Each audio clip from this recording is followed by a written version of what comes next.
I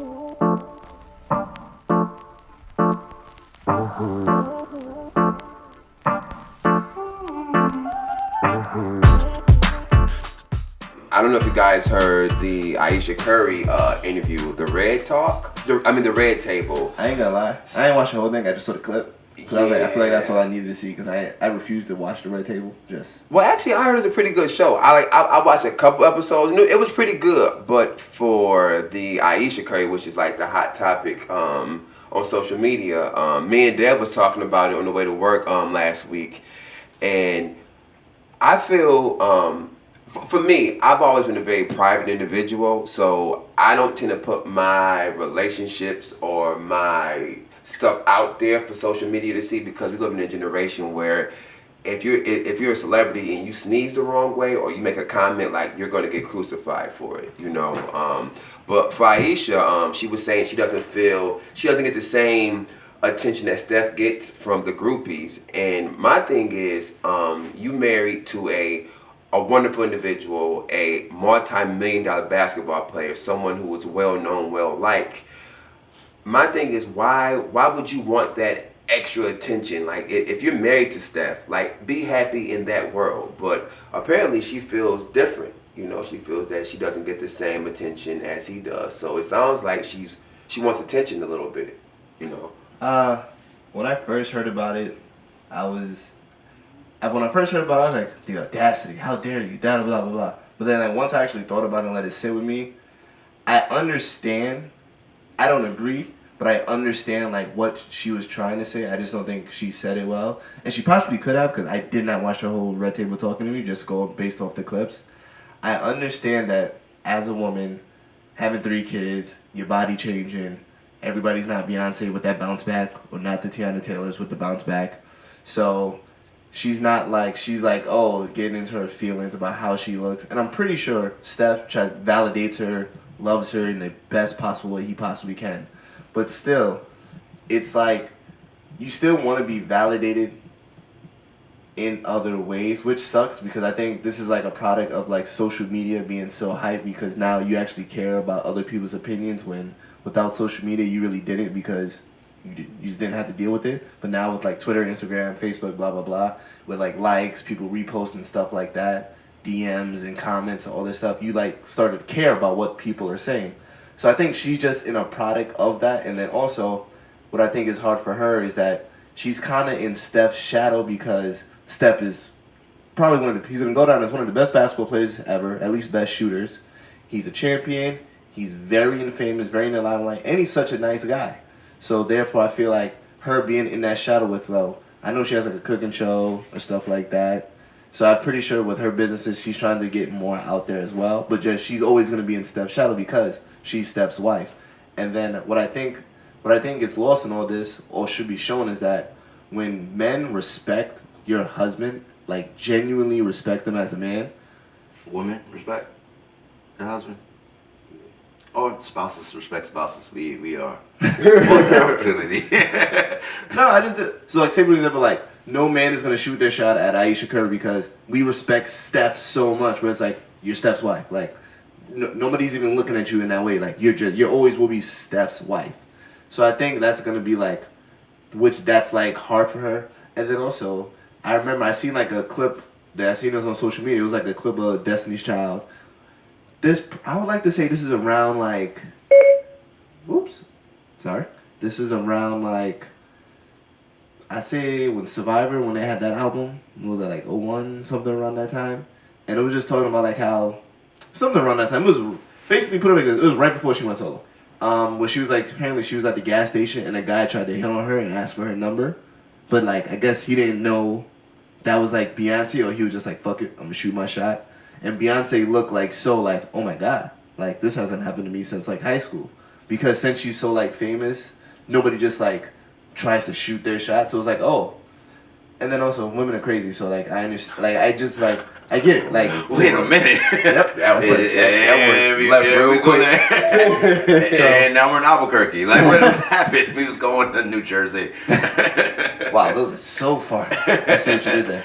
Yeah. No, but like seriously, I feel like that's what makes it hard for Aisha, and that's what also makes it hard for us guys to like really understand it. Like once again, I don't agree, but I get it. This is what I say. Well, my initial thoughts was the world will never be enough. You can give the world, and the world will never be enough. You always want more, more, more. But being as someone who's been in a relationship or had been in a relationship for a very long time, you do. I don't care if you are a woman or a man. The thoughts of wanting to feel like you desire. Your spouse is a hired gun. They're supposed to say you're beautiful. They're supposed to say you look good. They're supposed to say you're wonderful and all that kind of stuff. And after a while, it doesn't have the same impact as, let's say, someone hitting on you at your job. And you're like, oh, damn, okay, I still have it. I still have it. And, you can laugh like, baby, guess what happened today at work? This lady tried to da-da-da-da. Baby, guess what happened at work? This dude tried to da-da-da-da. Oh, man, we still got it. High five. We're doing it. Because you try to maintain, especially if you're one that tries to, like, maintain your appearances, and maintain that vibe, you want to feel desired. I don't care what your gender is. You want to feel desired, that people want you. And so when you're constantly relegated to your title of being a mom and wife, mom, wife, she hasn't been Ayesha in a while. Shit, probably since college. And that says a lot.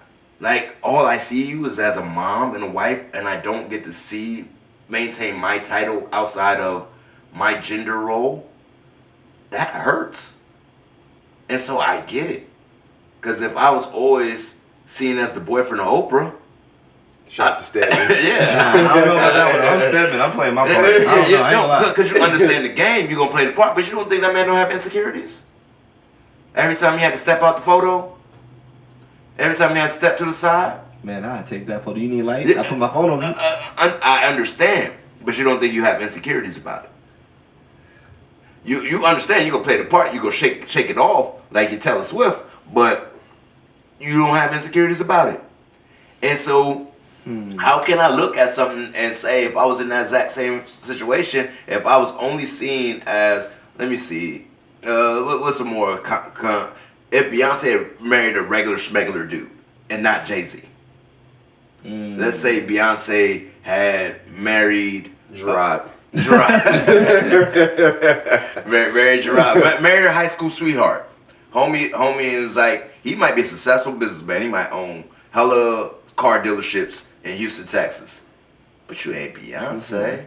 And you be like, dog, I make $1 million every year. You ain't Beyonce. And you don't think he might, like, man, sometimes I want to feel like I'm desired. But men manifest that stuff in dumb ways, and he'll be the one that get caught cheating. Wait a minute. Damn, Beyonce, your path always leads to someone cheating on you. Damn, Beyonce. Damn. I'm staying out of that one. No, because dudes ain't. We already did that show. So we've already established the baseline of the crappiness, which is men. So ain't nothing to discuss further about that. But I just want to change the perspective, change the paradigm of how we are approaching this. Because if it was the shoe on the other foot, I think we'll look at it differently. That's all I'm saying. That's understandable. Like, yeah. One of the things I think is hard is just that, because with Steph, like, he'll never be seen as, yo, that's Aisha's husband. Like, nobody in America, I think, will ever say that statement. Like, it'll always be like, oh, that's Steph, the basketball player, Golden State, the shooter, champions. So, like, I think it's hard for Aisha, like, because I'm pretty sure when they see Aisha, they're going to be like, oh, hey, you're on the Cooking Network. It's not like, oh, Steph's wife. Oh, Riley's mom, because Riley did, like, the press conferences with him and stuff. So, like, from, like, a pride and ego thing, like, I understand where it's like, damn, like, I'm Aisha. And she's not, like, it's not like she's not. Like, she's a beautiful woman. So it's like, I could get it. But I just think it's hard for people to, like, feel for her because you are what the hell? I'm sorry, guys. I don't know what's going on with my phone today. It's because you are Steph's wife, and, like, you damn near have the perfect life. Like, don't get me wrong. Everything is not perfect in your relationship, because nothing is. So you guys do have ups and downs like every other couple.